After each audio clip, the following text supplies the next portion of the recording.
Alright, hello there! Welcome to our little digital corner of the internet, where today, we're strapping on our pith helmets and wading knee-deep into the murky, often nonsensical, and occasionally downright terrifying world of border disputes. Yes, those delightful disagreements over where one country magically ends and another begins, often decided by men with mustaches drawing lines on maps centuries ago, with absolutely no regard for, the people actually living there, or mountains, or rivers, or common bloody sense. It's a global pastime, it seems, like a really high-stakes game of, that's my bit of dirt, only with more tanks and significantly less fun.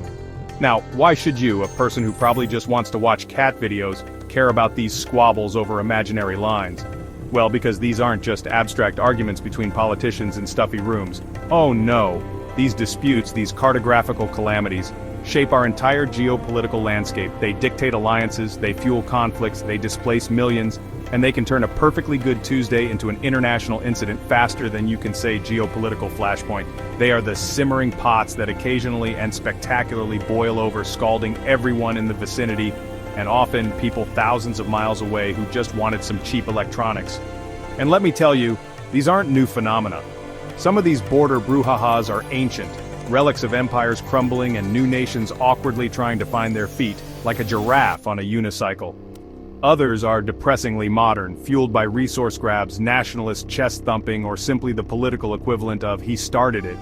These lines on a map, so arbitrary yet so fiercely defended, are often soaked in history, misunderstanding, and an astonishing amount of stubbornness. It's like humanity collectively decided that the best way to organize itself was through a series of incredibly complex and easily misinterpreted territorial Tetris games. So, over the course of this series, we're going to take a whirlwind tour, a sort of misery tourism of global hotspots, looking at some of the most contentious, confusing, and downright consequential border disputes on this planet. We'll try to untangle the historical spaghetti, identify who's claiming what and why, and maybe, just maybe, understand why it's all so ludicrously complicated. Think of it as a geography lesson, but with more explosions, existential dread, and the constant nagging feeling that we could all be doing this a lot better. So buckle up, it's going to be a bumpy and frankly quite concerning ride.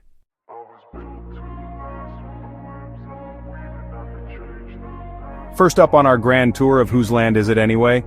We head to the breathtaking and breath-shortening altitudes of the Himalayas, where India and China, two nations accounting for roughly a third of humanity, are locked in a border dispute so old and so complicated, it makes a Rubik's Cube look like a coloring book for toddlers. This isn't some new squabble over a recently discovered oil field. Oh no. The roots of this go way back to when empires were still a going concern and borders in mountainous, sparsely populated regions were, shall we say, a tad on the fuzzy side. Think less clearly demarcated line and more somewhere over there, past that really big rock maybe. Then of course enter the British, because if there's one thing the British Empire excelled at, apart from tea and looking uncomfortable in hot climates, it was drawing lines on maps in far-off lands with an almost heroic disregard for local realities. Enter the infamous McMahon Line of 1914, a line drawn during the Simla Convention between Britain, China, and Tibet. Britain and Tibet were basically like, yep, looks good, while China, then in a bit of internal turmoil, effectively said, hold on, we weren't really paying attention, and also no. This line, particularly its eastern section, forms a huge chunk of the current dispute, because China never formally ratified it. Surprise! Fast forward a bit. India gains independence, a newly communist China emerges, and suddenly both nations are looking at these vast, inhospitable, but strategically significant frontier lands with fresh, nationalistic eyes. India, understandably, tended to accept the borders inherited from the British, including our old friend the McMahon Line.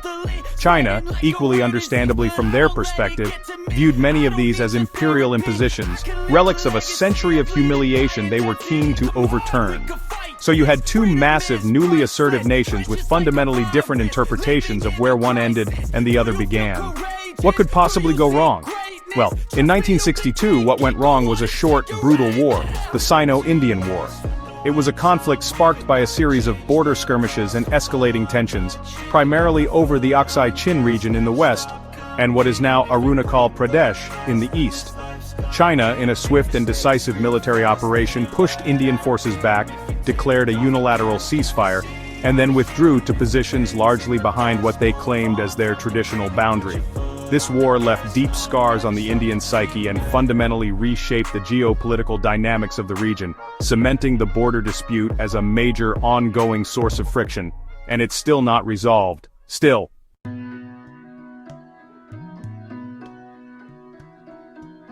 Alright, deep breaths everyone, because we're now diving headfirst into arguably one of the most intractable, emotionally charged, and tragically persistent conflicts on the entire planet, the Israeli-Palestine conflict.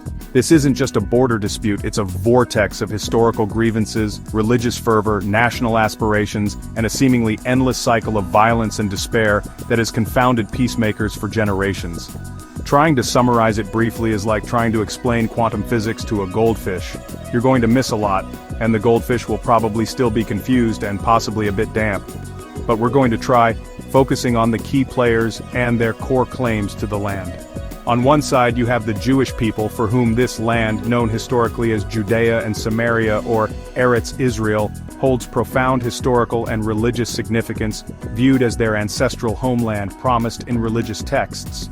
The modern political movement of Zionism, emerging in the late 19th century, sought to re-establish a Jewish national home in this territory, a sanctuary from centuries of persecution and diaspora. This aspiration gained significant momentum in the wake of the Holocaust, leading to the creation of the State of Israel in 1948. For many Israelis, their presence in the land is a fulfillment of a 2,000-year-old dream and a necessity for survival. On the other side, you have the Palestinian Arabs, who also have a deep, continuous connection to this land, having lived there for centuries, developing a distinct culture, society, and national identity. For Palestinians, this is their homeland, and they view the establishment of Israel and the subsequent wars and displacement as the Nakba or catastrophe, leading to the loss of their homes, lands, and the denial of their right to self-determination. Their claim is rooted in that long-standing presence, their cultural heritage, and the universally recognized principle of a people's right to govern themselves in their own territory. This combustible mix was of course stirred vigorously by external powers. After World War I, the Ottoman Empire, which had ruled the region for centuries, collapsed, and Palestine became a British mandate. The British, in a classic display of trying to please everyone and pleasing no one, made conflicting promises to both Jewish and Arab communities. Then, in 1947, the newly formed United Nations, bless its optimistic cotton socks, proposed a partition plan to divide Palestine into separate Arab and Jewish states, with Jerusalem as an international city. The Jewish leadership accepted it, Arab leaders and a majority of the Palestinian population rejected it, leading directly to the 1948 Arab-Israeli War, the birth of Israel, and the displacement of hundreds of thousands of Palestinians. And things, as you might have noticed, haven't exactly settled down since.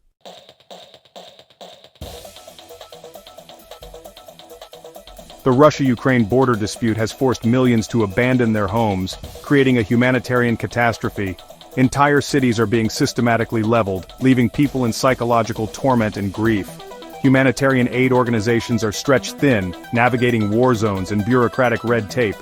Vulnerable groups like children and the elderly face unimaginable challenges. This brutal conflict exacerbates their suffering, creating a multi-layered tragedy.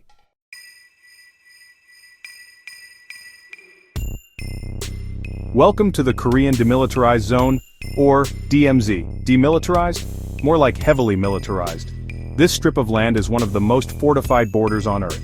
Established in 1953, not as a peace treaty but as a ceasefire. Technically, the two Koreas are still at war. It's less a zone of peace and more a zone of tension. The DMZ is a surreal place. South Korea is vibrant and advanced. North Korea is isolated and totalitarian. In between, landmines, guard posts, and soldiers. It's a physical manifestation of a decades-long standoff. The world's most dangerous staring contest. A Cold War relic, dividing a nation. North backed by Soviets, South by the US. Two nations, worlds apart, yet sharing history. A wound that refuses to heal. Amidst the tension, human stories of division. Families torn apart for over 70 years. Generations fed propaganda, knowing only division. The longing for reunification persists. But political realities are harsh. A Shakespearean tragedy of nuclear ambitions.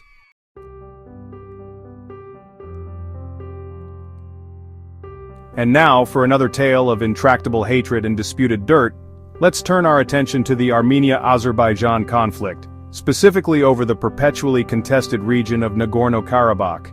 This isn't some new squabble that popped up last Tuesday. Oh no, the roots of this conflict go deep, tangled in centuries of ethnic, cultural and religious history. Nagorno-Karabakh, or Artsakh as Armenians call it, is a mountainous enclave internationally recognized as part of Azerbaijan, but predominantly populated by ethnic Armenians who have their own deep historical claims and a fierce desire for self-determination or unification with Armenia. It's a recipe for disaster that's been simmering for generations, occasionally boiling over with horrific consequences.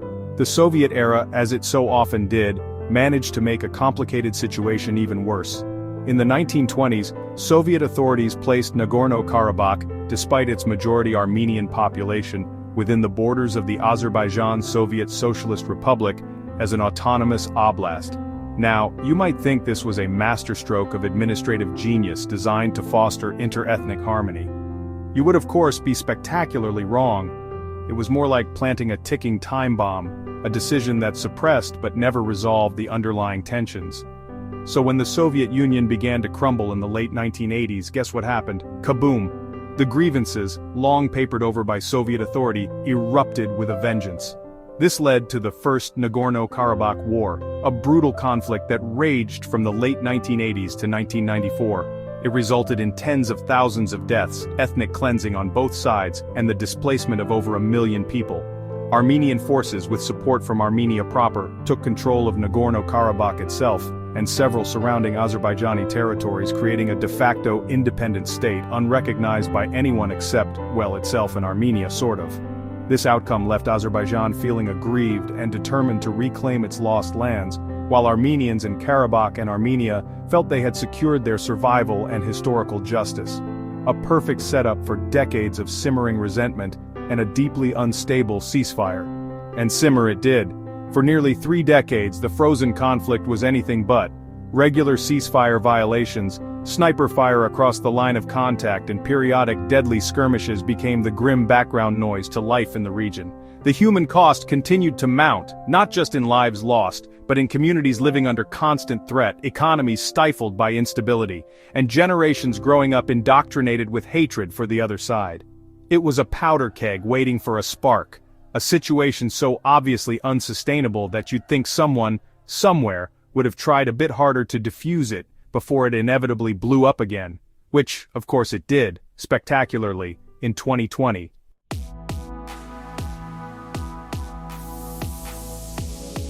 Western Sahara, a serene screensaver turned geopolitical mess.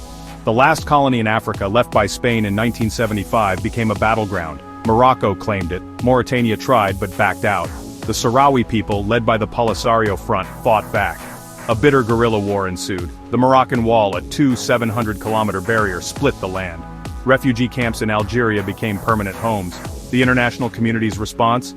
Lukewarm resolutions, a tragic stalemate with shifting sands and forgotten promises.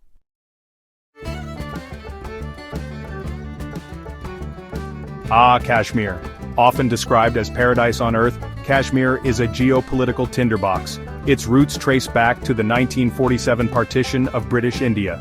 The princely state of Kashmir, with a Hindu Maharaja and a Muslim majority, became a flashpoint. The Maharaja acceded to India, sparking the First Indo-Pakistani War. A UN ceasefire in 1949 established the line of control dividing Kashmir. The unresolved status has fueled multiple wars and skirmishes ever since. Kashmir's strategic location and water resources make it highly contested. With India, Pakistan, and China involved, it's a volatile region with global implications.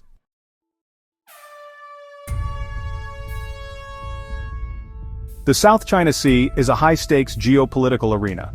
Multiple countries claim sovereignty over its islands and waters, rich in oil and gas and crucial shipping lanes. China's Nine-Dash Line claims nearly 90% of the sea, a claim contested by international law and other nations. National pride and historical identity fuel the disputes, making compromise difficult. Freedom of navigation is a global concern, with the U.S. conducting operations to challenge excessive claims. It's a tense and potentially explosive situation in one of the world's most critical waterways.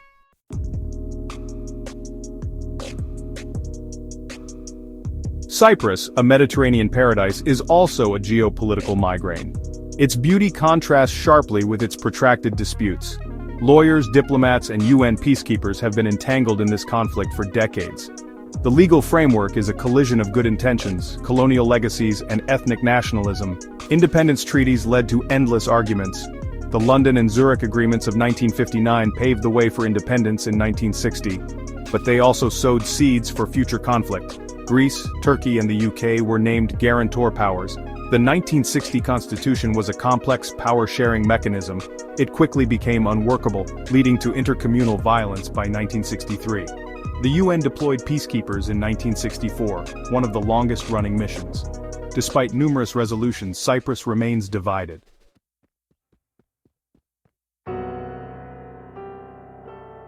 The US-Mexico border. It's not just a line on a map, it's a 1,954-mile-long symbol, a political lightning rod. It stretches from the Pacific Ocean to the Gulf of Mexico, traversing deserts, mountains, rivers, and cities.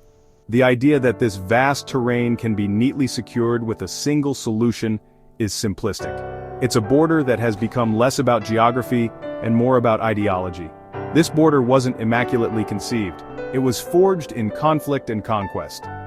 The Treaty of Guadalupe Hidalgo in 1848 saw Mexico cede vast territory to the United States. Then came the Gadsden Purchase in 1853, adding more land. So when you hear talk about defending our border, remember its history. It's like bragging about your fence after taking half your neighbor's garden. This historical context adds irony to jingoistic rhetoric. Today's dispute isn't about the line itself, it's a messy cluster of issues politicians oversimplify.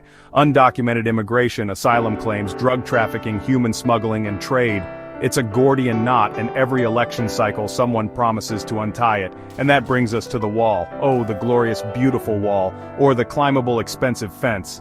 The political obsession with the barrier became a defining feature. The cost, environmental impact, and legal battles were minor details. It's like fixing a leaky dam with expensive duct tape, proclaiming genius.